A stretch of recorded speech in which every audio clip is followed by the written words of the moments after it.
Hello students, welcome in Maths Math classes, class 9, chapter 10, quadrilaterals from R.S. Agrawal, exercise 10th C। तो ये exercise हमारी based है जो हमने थ्योरम अभी इससे पहले वाले वीडियो में देखी थी और पढ़ाई थी मैंने, तो वो है हमारी मिड पॉइंट थ्योरम और converse of mid point theorem. तो इस पर हमारे क्वेश्चंस इस एक्सरसाइज 10th C में है, वो हम सॉल्व करेंगे। और अभी एक थ्योरम और है हमारी जो बाकी है, जिसको हम बोलेंगे इंटरसेप्ट थ्योरम, तो वो भी मैं बताऊंगी। लेकिन पहले हम इस एक्सरसाइज को करते हैं, एक्सरसाइज 10th C, इसका क्वेश्चन नंबर 1। तो अभी हम इसको देखते हैं क्या है इसका क्वेश्चन। और सॉल्व करने से पहले मैं आपसे रिक्वेस्ट करूंगी कि अगर मेरे वीडियोस पसंद आते हैं, आपको समझ में आता है जो भी मैं पढ़ाती हूँ, तो प्लीज़ मेरे चैनल को सब्सक्राइब करना नहीं भूलें और इसको लाइक करिए, शेयर करिए और कमेंट्स दीजिए, जिससे कि मुझे इससे मोटिवेशन मिलेगा और मैं आपके लिए और अच्छा अपना काम प्रेजेंट करूँगी। चलिए तो इस क्वेश्चन को पढ़ते हैं। P Q R S are respectively the mid points of the sides A B B C C D and D A of a quadrilateral A B C D. तो पहले क्वाड्रिलेटरल देखो ए बी सी डी।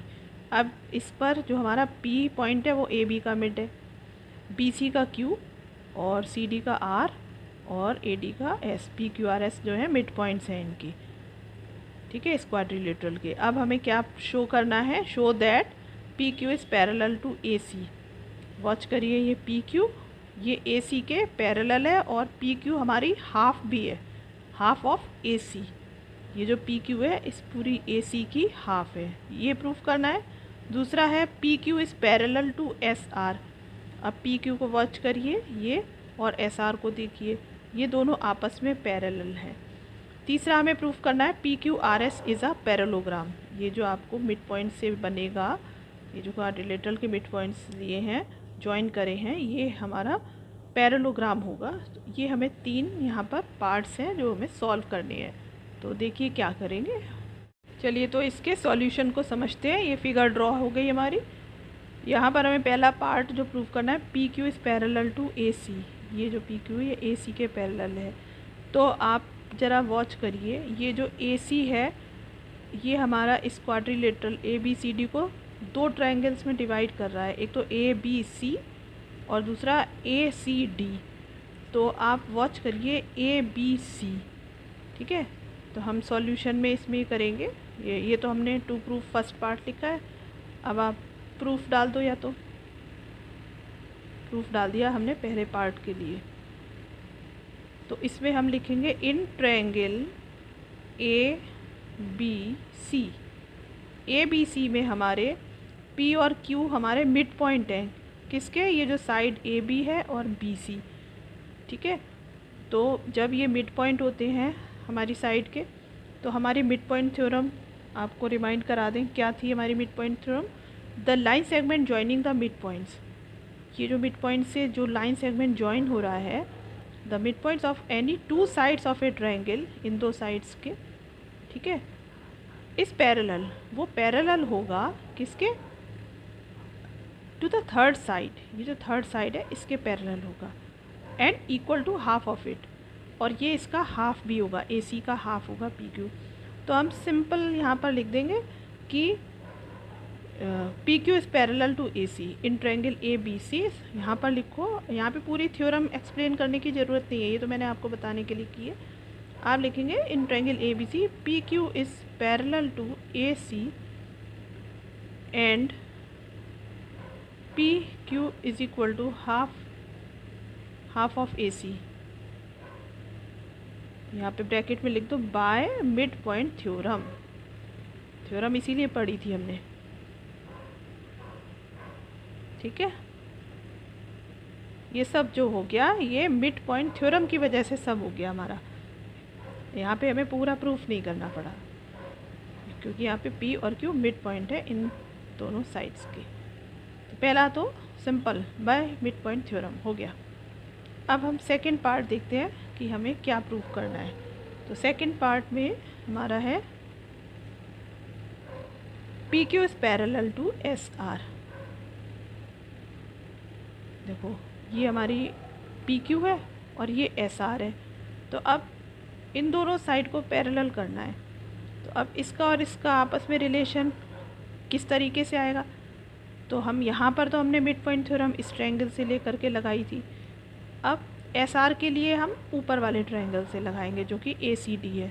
तो simple आप लिखेंगे कि हमें second part proof करना है, टू प्रूव, यहाँ पे आप डाल लो टू प्रूव सेकंड पार्ट में। अब यहाँ पे प्रूफ, इसका प्रूफ में ये हुआ, बस लिखिए आप इन ट्रायंगल ए सी डी में क्या है, क्योंकि एस और आर मिड पॉइंट है तो सिंपल ये दिखा दो कि S R is parallel to A C.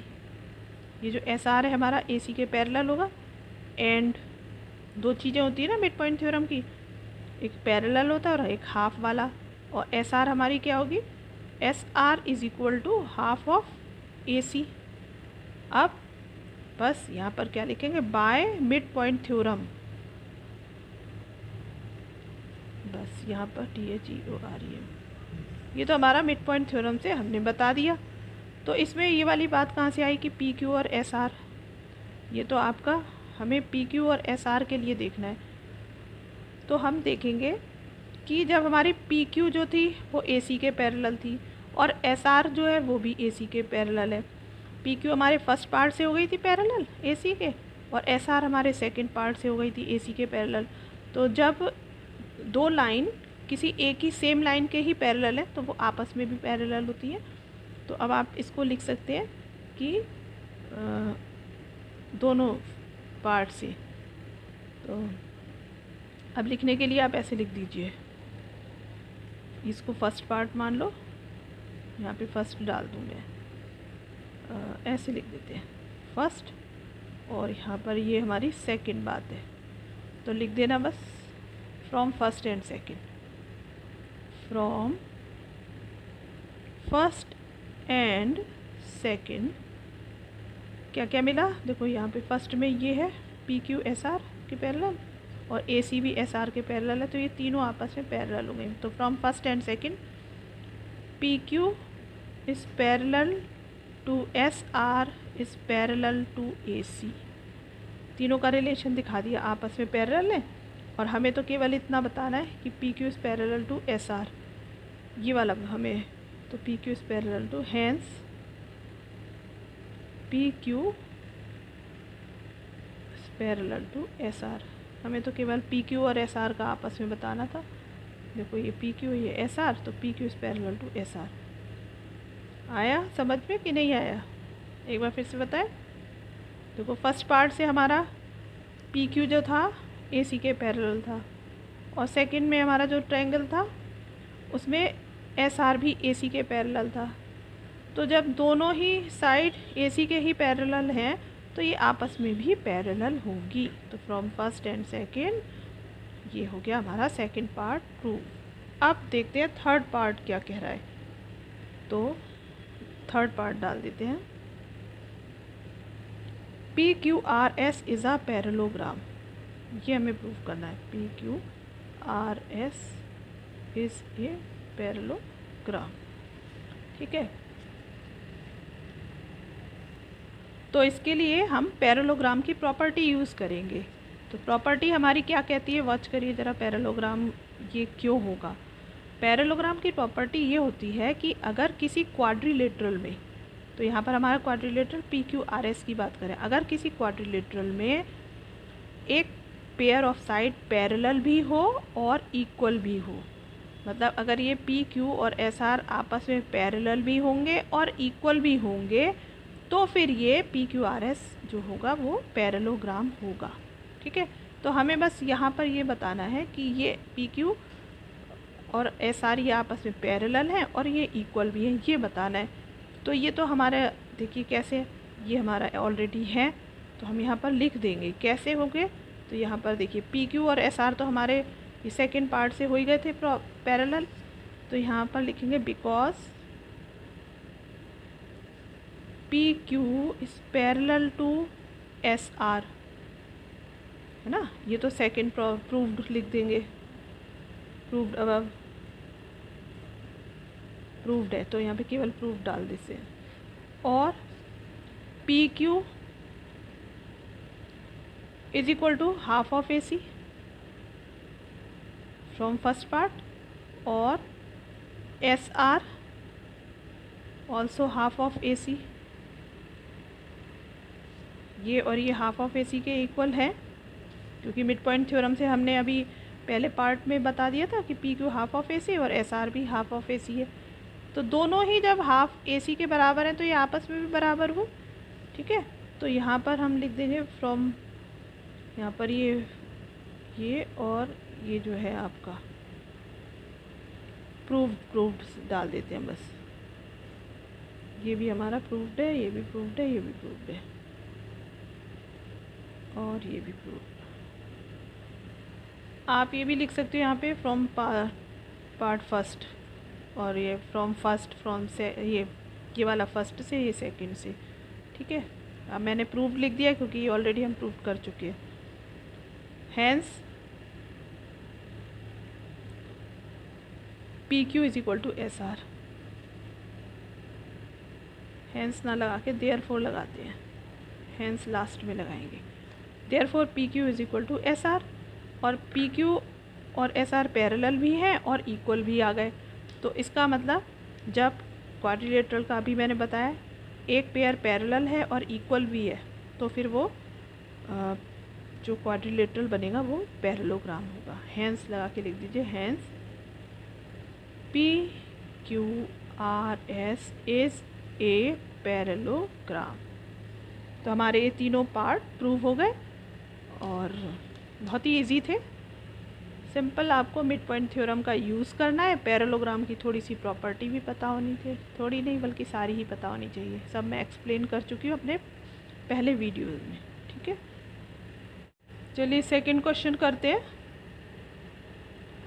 A square is inscribed in an isosceles right triangle so that the square and the triangle have one angle common. Show that the vertex of the square opposite the vertex of the common angle bisects the hypotenuse। ठीक है, तो अभी इसको मैं draw करके आपको इसका meaning भी बताती हूँ।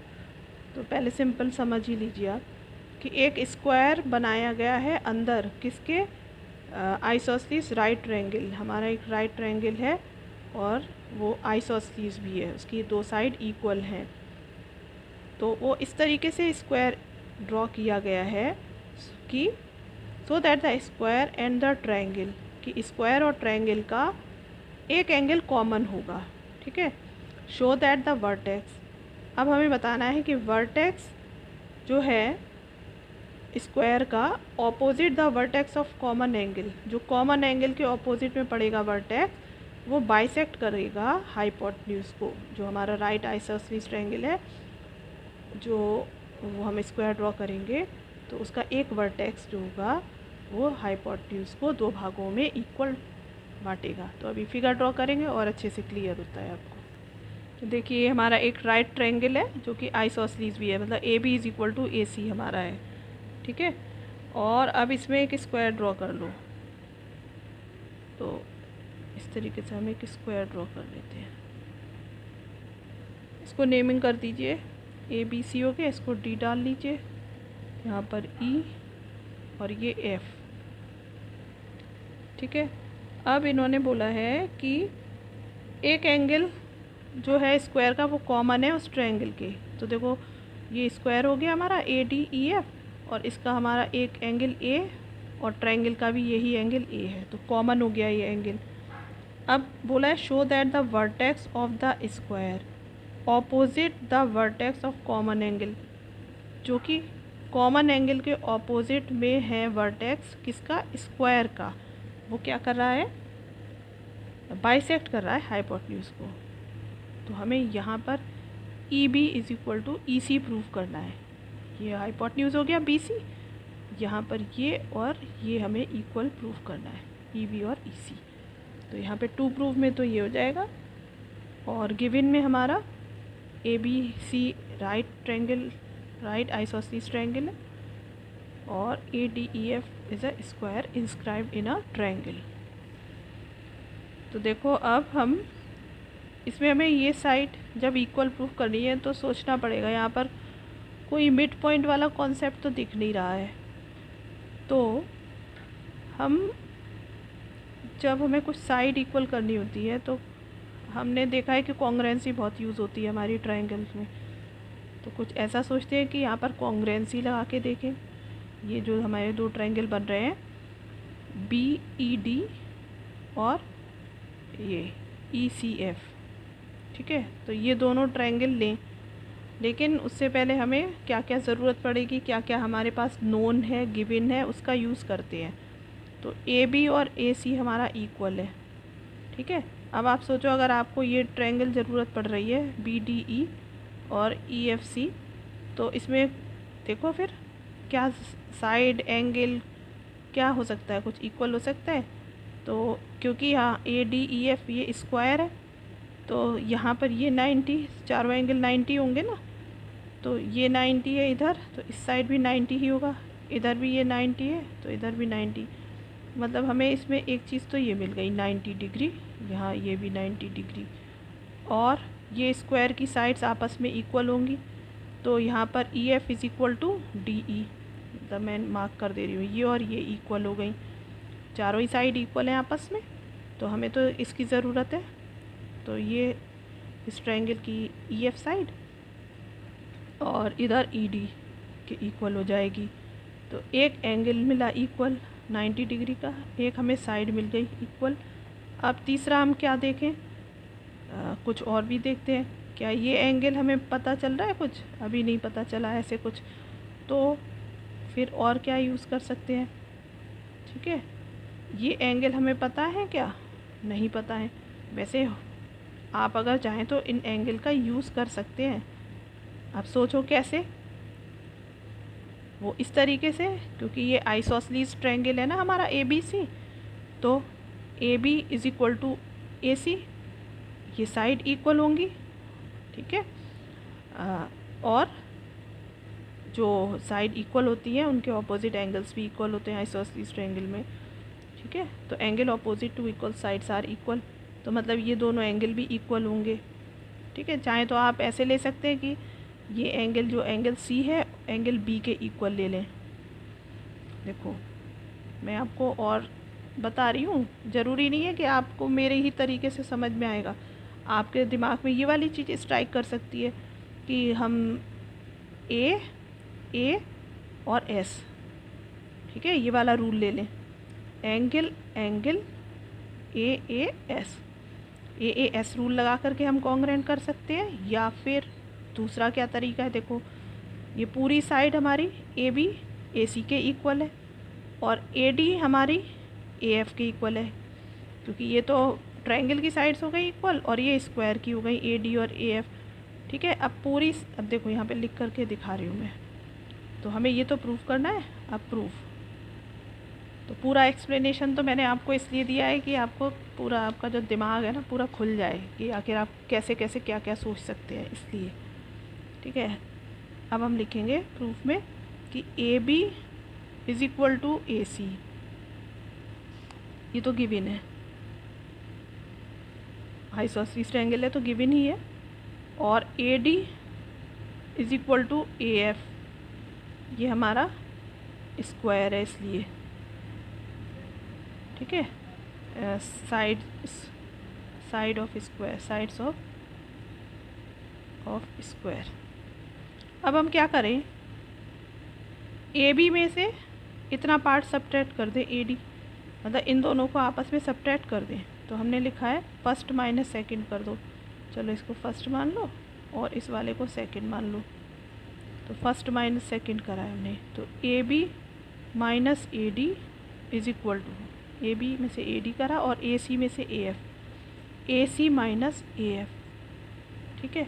तो देखो AB में से AD सब्ट्रैक्ट हुआ तो BD बचा, यहाँ तो आ गया BD, और AC में से AF सब्ट्रैक्ट करा तो इतना पार्ट बचेगा FC। तो आपने देखा ये BD और FC इक्वल हो गए, ये जो BD है ये वाली और FC ये आपस में इक्वल हो गए, ठीक है। तो आपका दूसरा रूल कौन सा लग सकता है कॉन्ग्रुएंसी का, S SAS है ना, साइड एंगल साइड। यहाँ पर देखो ये साइड इसके इक्वल, ये एंगल इसके इक्वल, और यहाँ पर ये साइड इसके इक्वल। कैसे, फिर से देखो, ED is equal to EF और angle D is equal to angle F 90 degree और BD is equal to FC। तो हमारा साइड एंगल साइड वाला भी रूल लग सकता है कॉन्ग्रुएंसी का। तो मैंने बताया ना, आप कैसे भी सोच सकते हैं, अपना रूल लगा लीजिए या हम जो बता रहे हैं वो लगा लीजिए। ठीक है, तो अभी मैं यहाँ पर सारा जो मैंने एक्सप्लेन करा है तो मैं ये वाला लिख दे रही हूँ, क्योंकि अब मैंने साइड दिखा दी है कि ये इसके इक्वल है। तो SAS वाला यहाँ पर आपको शो करूँगी। तो ये दोनों ट्रायंगल कॉन्ग्रुएंट हो जाएंगे और कॉन्ग्रुएंट होने पर ये हमारी side BE is equal to CE हो जाएगी बाय CPCT। ठीक है, तो मैं बस अब ये यहाँ पर सारा स्टेप्स शो करती हूँ। तो ये मैंने सारे स्टेप्स यहाँ पर शो कर दिए, तो अब आप देख लीजिए। ठीक है, अब हम नेक्स्ट क्वेश्चन नंबर 3 करेंगे। स्टूडेंट्स, मैं सोचती हूँ क्वेश्चन नंबर 3 मैं नेक्स्ट वीडियो में करती हूँ, क्योंकि फिर ये वीडियो बहुत लंबा हो जाएगा। और वही आपसे मेरी रिक्वेस्ट है कि अगर आपको मेरे वीडियोस पसंद आते हैं, सब कुछ समझ में आता है, तो don't forget to like, share and subscribe.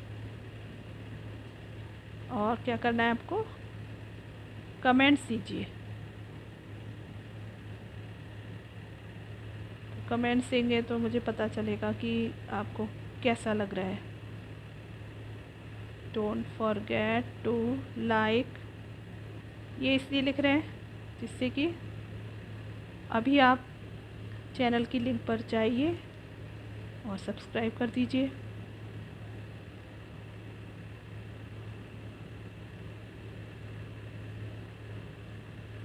ठीक है, और मैं आपको ये स्माइली मैंने आपने, क्योंकि मेरा चैनल सब्सक्राइब किया है इसलिए मैंने आपको स्माइली दिया है। ठीक है, ये स्माइली समझ लीजिए, ऐसी ही स्माइली मेरे चेहरे पर आएगी जब आप मेरे चैनल को सब्सक्राइब करेंगे, और ये मैंने आपके लिए दिया है। Bye bye, take care, meet you next video.